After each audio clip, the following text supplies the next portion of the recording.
Indian cricket താരം സ്മൃതി മന്ദാന വിവാഹിതയാകുകയാണ്. ഗായകനും സംഗീത സംവിധായകനുമായ പലാഷ് മുശ്ചലാണ് വരൻ. വിവാഹം ആഘോഷമാക്കാൻ നിരവധി ക്രിക്കറ്റ് താരങ്ങളും എത്തിയിട്ടുണ്ട്. ന്യൂസ് ഡെസ്കിൽ നിന്ന് ആരതിയാണ് വിവരങ്ങൾ നൽകാനുള്ളത്. ആരതി, കഴിഞ്ഞ ലോകകപ്പിൽ ഇന്ത്യയുടെ പ്രധാന താരമായിരുന്നു സ്മൃതി മന്ദാന. ഇന്ത്യക്ക് വേണ്ടി കൂടുതൽ റൺസുകൾ നേടി അങ്ങനെ ഇന്ത്യയെ വിജയത്തിലെത്തിക്കാൻ പരിശ്രമിച്ച താരമാണ് അവർ. കഴിഞ്ഞ ദിവസം അവരെ പ്രപ്പോസ് ചെയ്യുന്ന ഫോട്ടോസൊക്കെ പുറത്തു വന്നിരുന്നു. എന്താണ് ഇപ്പോൾ വിവാഹത്തിൻ്റെ വിശദാംശങ്ങളും മറ്റ് വിശേഷങ്ങളൊക്കെ എങ്ങനെയാണ്? അതെ നൗഫൽ, ജിൽസി, എന്തായാലും 2025 ലോകകപ്പിന് ശേഷം തൻ്റെ ജീവിതത്തിലും വളരെ സുപ്രധാനമായ ഒരു ചുവടുവെപ്പാണ് സ്മൃതി മന്ദാന എടുത്തിരിക്കുന്നത്. ഈ വെള്ളിയാഴ്ച മുതൽ തന്നെ മഹാരാഷ്ട്രയിലെ സാംഗ്ലിയിൽ വിവാഹ ആഘോഷ ചടങ്ങുകളൊക്കെ തുടങ്ങിയിട്ടുണ്ട്.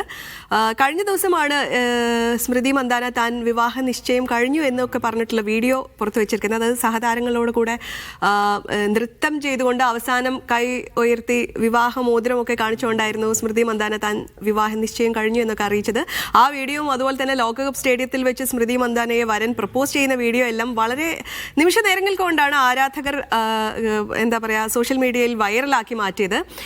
ഈ കഴിഞ്ഞ ദിവസങ്ങളിലൊക്കെ തന്നെ സ്മൃതി മന്ദാനയുടെ ഹൽദി വീഡിയോ അതുപോലെ തന്നെ സംഗീത് വീഡിയോ ഒക്കെ വൈറലായിട്ടുണ്ട്. ഇനിയിപ്പം ഇന്നാണ് വിവാഹം. ആകാംക്ഷയോടെയാണ് ആളുകൾ വിവാഹ ഫോട്ടോയ്ക്കൊക്കെ വേണ്ടി വെയിറ്റ് ചെയ്യുന്നത്.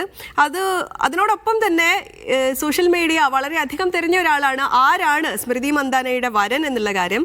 സ്മൃതി മന്ദാനയുടെ വരൻ പലാഷ് മുശ്ചൽ. അദ്ദേഹം നിസാരക്കാരനൊന്നുമല്ല. ഗായകൻ, സംഗീത സംവിധായകൻ, നടൻ, തിരക്കഥാകൃത്ത് എന്നിങ്ങനെയുള്ള ഒരുവിധം എല്ലാ മേഖലകളിലും കൈവച്ചിട്ടുള്ള ഒരു വ്യക്തിയാണ് അദ്ദേഹം. അതുപോലെ തന്നെ നവാഗത സംവിധായകനുള്ള ദാദാ സാഹേബ് ഫാൽക്കെ പുരസ്കാരവും കൂടെ നേടിയിട്ടുള്ള ആളാണ് വരൻ. എന്തായാലും ഇന്നാണ് വിവാഹം നടക്കുന്നത്. അതിനുള്ള ഫോട്ടോ ഒന്നും പുറത്തു വന്നിട്ടില്ല. വിവാഹത്തിന് വേണ്ടി ആരാധകർ എന്തായാലും വളരെ ആകാംക്ഷയോടെ കാത്തിരിക്കുകയാണ്. നമ്മളും കാത്തിരിക്കുകയാണ്. വിവാഹ ഫോട്ടോസൊക്കെ വന്നാൽ ഉടൻ തന്നെ നമ്മൾക്കും അതിനുള്ള വിവരങ്ങളൊക്കെ കൂടുതൽ ചിത്രങ്ങളും വിശേഷങ്ങളും ഒക്കെ പ്രേക്ഷകരുമായി പങ്കുവയ്ക്കാമെന്ന് വിചാരിക്കുന്നു.